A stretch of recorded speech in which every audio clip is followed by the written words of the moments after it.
Buenas, mi nombre es Gabriel Ortiz, soy estudiante de la carrera de energía renovable y el día de hoy voy a estar haciendo el video de la entrega del primer proyecto de microcontroladores acerca de los timers y los LED. Mi matrícula es 2022-1301 y voy a proceder a mostrar el código. Y en primer lugar también, aquí tenemos el micro, aquí tenemos los LED. Aquí tenemos el código. Antes de darle debug vamos a explicar un poco. Lo primero que se observa es que se declara como contest, y vale 0. Eso será la variable que va a contar, será una variable global que va a contar el tiempo en microsegundos que va a estar corriendo en el timer. Aquí la tenemos en la línea 47. En la línea 48 tenemos un array donde lo que tenemos es los tiempos de encendidos en microsegundos de cada uno de los LED. Y por último tenemos la declaración de un array también que se basa en task states, que serán los estados de los LED. Recordemos que 1 es encendido y 0 es apagado. Se puede ver que se inicializan todos en 0. En segundo lugar tenemos el GPIO typedef con un apuntador a un array, que este array va a contener todos los tipos de pines que vamos a estar utilizando. Recordemos que los pines los declaramos aquí. Podemos observar LED 1, LED 2, 3, 4, 5 y el LED 6 PS1. Bien, volvemos acá. Entonces, y en el último pins lo que especificamos es qué pin específico de esa familia, vamos a decir de la familia A, el pin 0, o sea A0, y así con cada uno de los pines. Por último sería el pin GPIO pin 1 de C, que sería pin C1, que sería el LED 6. Bien, aquí abajo entonces lo que hacemos es, en primer lugar, chequeamos que sea el timer 2 con un if que solamente se va a ejecutar si el timer que se está empleando para la ejecución del encendido de los LED es el TIM 2, que es el TIM que yo estoy utilizando. Bien, por último tenemos la variable control otra vez aquí, que será la variable que se va a aumentar cuando se confirme que sí que es el timer 2 o el timer 2. Este for, el de la línea 78, lo que nos dice es que de hecho integra la variable número de i, que va a ser, se inicializa valiendo 0, y el for lo que hace es un bucle en el que siempre que i valga menos de 6, entonces i va a incrementar 1.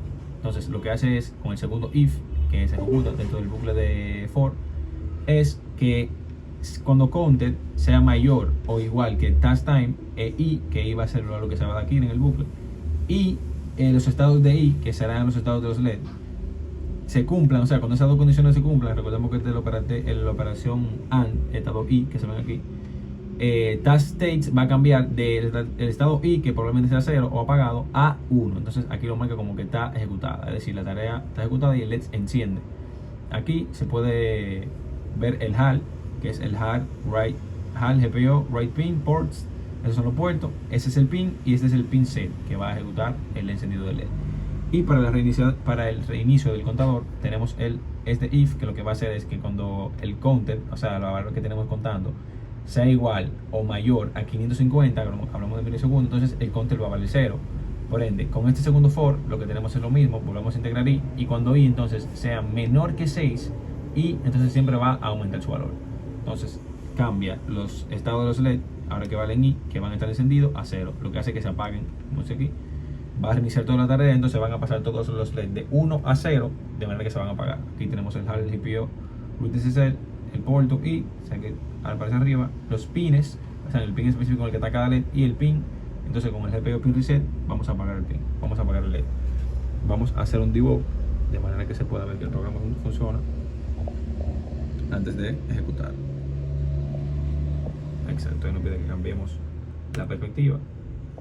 Le damos que sí y no hay errores. Entonces ya está verificado, y cuando le damos a correr, entonces hay que empezar a correr el programa. Como se puede observar aquí, ya se ha corrido básicamente, y aquí tenemos el encendido de cada ley. Entonces este for lo que va a hacer es recorrer, a ver si vamos acá, bien, este for lo que va a hacer es recorrer estas tareas que están aquí, task times, de manera que siempre que encuentre uno va a ser quien encienda un LED. O sea, cada vez que llegue a uno de estos valores, 100, 150, 230, 375, 420 y 550, van a ser los valores que va a buscar nuestro for. Entonces, cuando encuentre esos valores, va a encender cada vez un LED. Entonces podemos ver por eso que hay una secuencia, es decir, prenden en la medida que se encuentran en el for y luego que llegan al último, que se puede ver en este, no sé si se llega a apreciar, pero también enciende. Creo que tengo un problema con el tema de la corriente del LED. Entonces, cuando llegan al último LED, al encendido del último, que sería este azul de acá, o el LED 6, el circuito se reinicia porque el counter vale más de 550, lo que hace que el if lo mande a cero el counter y apague todos los LED. Gracias, ese fue mi circuito.